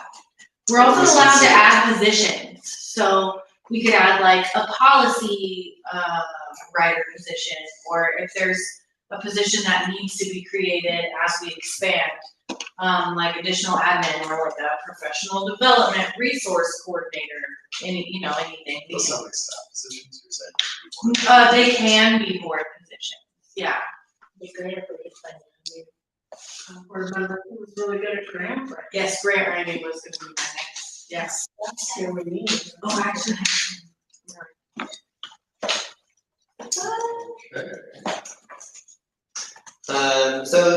Keep your, be thinking about that. I think it might be worth maybe jumping on the email and sharing ideas, brainstorming, hey, what do you think of this person?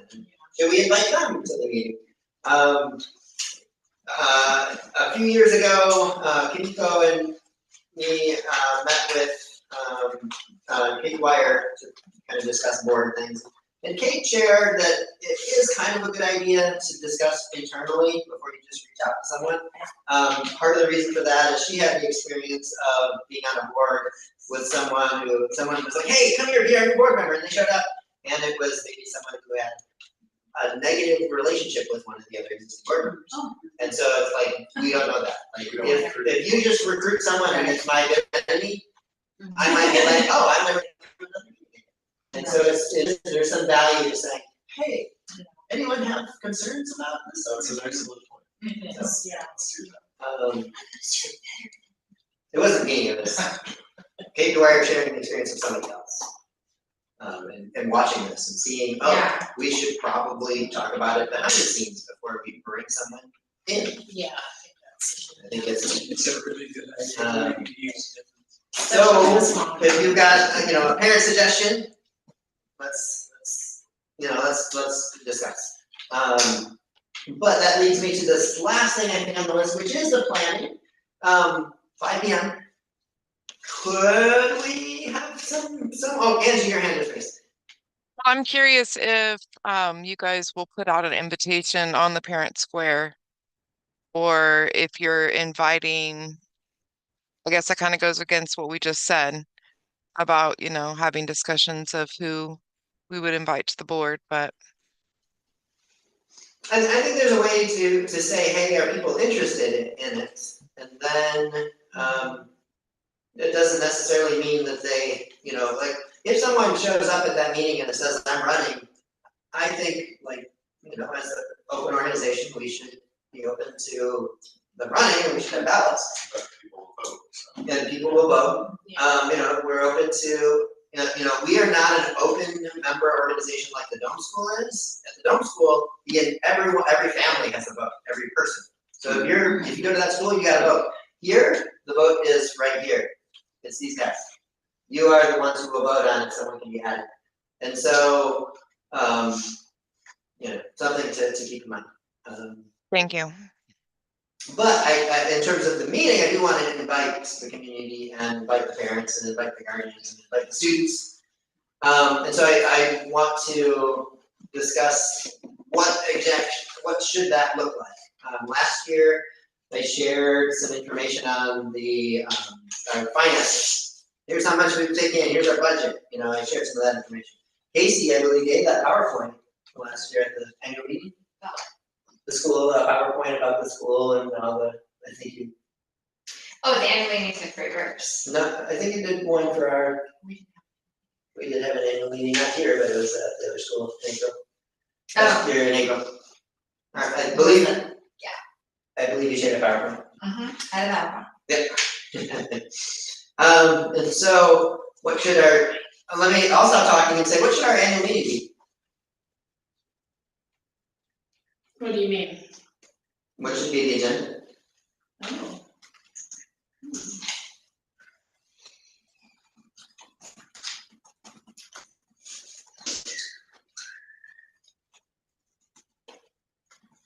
Well, I guess we should talk about our growth plans some more. Because that's gonna be a big thing this summer. And affect the school a lot next year, so. Facility expansion? Yeah. So. How the first lottery went, uh, discuss how that went.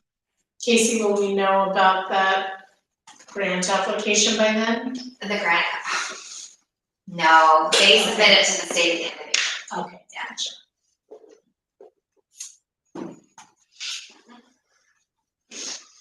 Would the students want to speak on behalf of what, their experience this year or comparing this year to last year, or? Sure. Can you gather a few people to get up and speak to their experience? Sure. You mentioned. Yeah, it seems like the community and culture and things like that are really good to this school, and it'd be great to share something about that. Yeah, sharing about all the community connections of Yeah. And just That's some of the things impressive. that KCA's different and special. I guess, a lot of the things that we are doing in the school, the teacher leaders are kind of on the ground doing the work. Is there some direction from the board is what you would like to see from any of the staff? Like, do you want a financial report, the state of the school from our financial report? Maybe we're Oh, at the interested meeting, in, I mean? Yeah, in the community connections thing, and then maybe, if there's anything artistic that some of our students would like to do. That would be cool, because that's kind of our focus. So if they wanted to, I don't know, do anything that was interesting or artistic or, skit, do anything like that, I think that'd be great. I'm curious if there's a parent or two that might want to speak. How they'd like to interpret it. A parent that would want to speak. Possibly if there yeah. might be, one or two parents that might want to speak about their experience of their kids attending KCA. Because I've heard things in town. You guys are doing a great job. So from parents, so. If you have any thoughts about particular parents that would like to do that. I can think of one, possibly two, that I will ask. Okay, cool. All right, Whitman's gonna talk to students, Angie's gonna talk to one or two parents. Does any of the board members want to talk about board service and what it entails? Especially if we do have any, This is the only board known with student members who have voting rights. Like, no other school board in the state has students who have that level of power. Do any others in the country? I don't think so. I think there are some. You think? I guess we could talk about some board goals for this coming up next year, Do you wanna take on that? Sure. All right. I'll be into talking about just our experiences here on the board. Would we push our anti-hate speech policy to them? No, I'm gonna bundle it with the student handbook. Because it's getting so close to the sort of justice policies that we need a lot of clarity. And I realize that might make it muddier, so it's just gonna be bundled. Does that make sense? Bundled. So how does that be bundled and how's that? The student handbook is it's going to include policies that have not yet been approved. Remember when the financial handbook was approved, it's kind of a bundle, like a one decision for the entire handbook. The student handbook is gonna have similar, some policies in there that haven't yet been approved, so it's gonna be like, approve the whole thing or not. And so the anti-hate speech Okay. seems more tied into restorative justice and student discipline, and everything belongs. So actually on top of policies, a while back we wrote like a policy on open campus, and we were told to go to students and get other students' input on it and write it in class. We wrote that. But I don't think we ever actually brought the finished policy to the board. You still have that. Do you wanna bring that? Sure. Yeah, that would be for y'all to bring, yeah, if you'd like to demonstrate students to propose bringing a policy to the board. Yeah, sure. That'd be very cool for folks to watch, I think that would also experience. be nice for the students to know that like they actually have some level of input and power. Because like a lot of students feel kind of a little powerless when it comes to decisions that the school makes, and so to see that would be nice. What was that regarding, real learning policy regarding what was it? Open campus. So you're gonna bring the entire handbook and ask us to approve or disapprove the entire handbook instead of having individual policies? Yes, I have it. I'm not in charge of the handbook. Yes, I'm in charge of the handbook. I have a hard deadline for the draft of the text because the student handbook encompasses, like, it's something that we're supposed to hand, essentially, like, we're supposed to hand students at the beginning of the year so that the expectations are extremely clear. So when they're like thinking about disciplinary procedure or the dress code or the cell phone policy or the technology agreement with the laptops, like all of that is in one student handbook. But if I could jump in and say, it won't be that we throw it to you at No. the meeting and say vote. No. It's that you will get it in advance and we will have at least 2 meetings, a first reading and a second reading, and be able to respond to any individual policy. It's on the agenda for August. Yeah, it's not on the agenda, we're gonna It's ask. not that you're gonna like, okay, quickly vote on this 50 pages. There will be Cell time phone for calls, review. for example, so get paid some changes. Exactly. So, I don't know. Exactly, and that was a point that I brought up with students today about their input on the policy, on the handbook. For them to be motivated to look at those resources which are available to them on the internet through the Three Rivers School District page. And to choose the things that they are, happy to follow, things that they think they absolutely don't wanna follow, things that aren't already added into those handbooks, your imagination is where your boundaries are. And then we'll vote on it. Angie, you've had your hand up. Well, Whitman made a comment that, the students want to know that their input matters. And just, personally for me, during every board meeting, the student check-in is one of my favorite parts. And I think watching the response of the rest of the board really tune into you guys. I hope you'd pass on to the students that your input is very important to every one of these board meetings. Oh, Just saying, I mean, it struck me that it's very important. I really enjoy, and I can't speak for everyone, but I assume that everyone enjoys interacting with the students as part of the board and you guys having a say. Yeah. all right. Thumbs up. Is there anyone who wants to bring like a baked good or a beverage? I will bring a big. I'm not around. Everyone needs snacks? The baked goods? Yes. Yes. Alright. I can eat them. I'm not sure about that. Never know. Maybe- Good, whatever Not it a is. smoker, like I'm leaving the board, but here's just a suggestion for y'all. Maybe every board member could try to just bring one dish, a snack or something, I'd like to share with the community. I'll bring something. I'll bring something. Okay. I remember.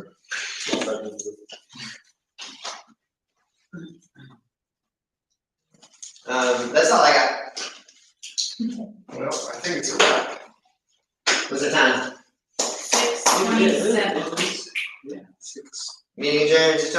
Quick note, since we've been doing the first Monday of the month, June 2nd is that time, and I might be at an aquarium in Newport at that time, which is fine, because, I won't be on the board then, but Karen might be at an aquarium. I'll definitely be there. So, So we'll have no staff and no students. I could join via Zoom. Do we wanna just move the June meeting? Just move the June meeting until that following. alright. That works out with graduation. I mean, although we can do some bunch of stuff. I know, yeah. If we encourage it. Yeah. So June meeting, June 9th. June 9th? May meeting, May 5th. Also note, so our annual meeting is scheduled for April 28th. The May meeting is May 5th. Do we need to have a regular meeting the following week? Or We just, Can we I think we just, just do the one. why don't we just do the one? And then- what do you think, Sarah? Oh, I think that's fine. Not having a May meeting? I think the main meeting is the annual. Two, yeah. Yeah. Do you think there's anything? The work serious meeting or is anything in about what it It's is? just a couple days early. I know, yeah. It'll be fine. Well, if that's saying that the next regular meeting isn't Till June. until June 9th. until 2 months from now. And then July isn't, have you guys, so July, we're shutting down schools, so teacher leaders won't be here. Is there a board meeting on the schedule? I won't be here that first week of July, so I'll be in June. I think the July meeting started. Is that what it is? July. Do you, Plus, you guys are on vacation at that point, and you're on Yeah. forced vacation, you can't come to the school, that's per our policy. Yes. we're gonna sneak it on Well, we committee. can, but we're trying to make them take actual vacations. Yeah. Do you- Our board encourages healthy work-life balance. That's correct. I do think Casey has a good point though, like if Yeah, the you're annual meeting is fun, and therefore we don't have an actual like business meeting until June 9th. More than 2 months. I think we're okay, we're gonna be all right. Is this, we can call. It's not really. And if anything comes up that really needs to be handled, From we're all April good. 7th to June. Well, and then April by, 28th. I said, if we don't do business. because my rough draft for the handbook, on my calendar, the deadline I've given myself is the 16th of June. And so I can like, turn that in digitally and everybody, like we could do an email chain maybe. Ryan needed a week to do, remember, it's the 30th. Oh, right. Yeah, so it's actually June 5th. June 30th is the hard deadline. And she presented the August board meeting. Oh, just the text. Oh, yeah. Just the text. So you could, So- graphic design it. Sorry, that was great. Brain reboot. Do later. Yeah, so I'm fine with like an email chain. There might be, so like. It's a lot to have just an email chain and this whole policy thing. Yeah. That's in August, That's, okay. not till August. Yeah, just Yeah. a rough draft. Rough It draft. is, the incident Whitman brought up has been, are we still like doing?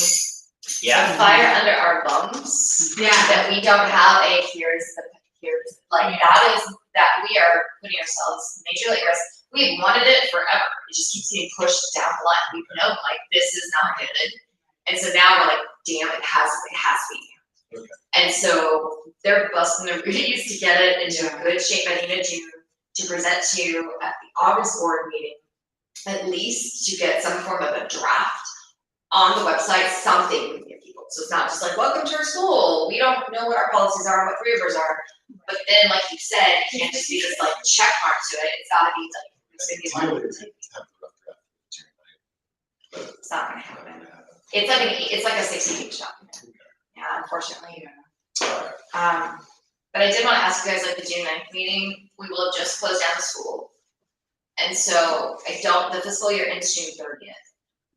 Is there a possibility to at least leave open a second June board meeting before that July break? Cause I feel like the meeting right after school ends, we're just wrapping things up. We are not gonna get into summer mode, so we'll have nothing summer related to share with you. Like June 30th. If there's something towards the end of June, So we skip the May, and we have 2 in June. I think that makes sense. and then we can load up before we take a break. And then we can get that initial draft of that. Yeah. So if that's, That makes a lot of sense. if that's, then you can get it in hand to review over July. Oh, that'd be awesome. Yep, that would be fantastic. Alright, so our July meeting is gonna be on June 30th. Okay, what day is that, a Monday? That is a Monday. And, oh, that worked out so nice. Okay. I'll do my work part of the 29th. Are you, who's sending out calendar? Sunday. I don't really do invites, I send emails, I'm listing all of them. Or is that not here? Oh. Thank you, guys. thank you. Bye, Angie. Alright, thanks, Ramsey. People that work on Monday. Oh, man.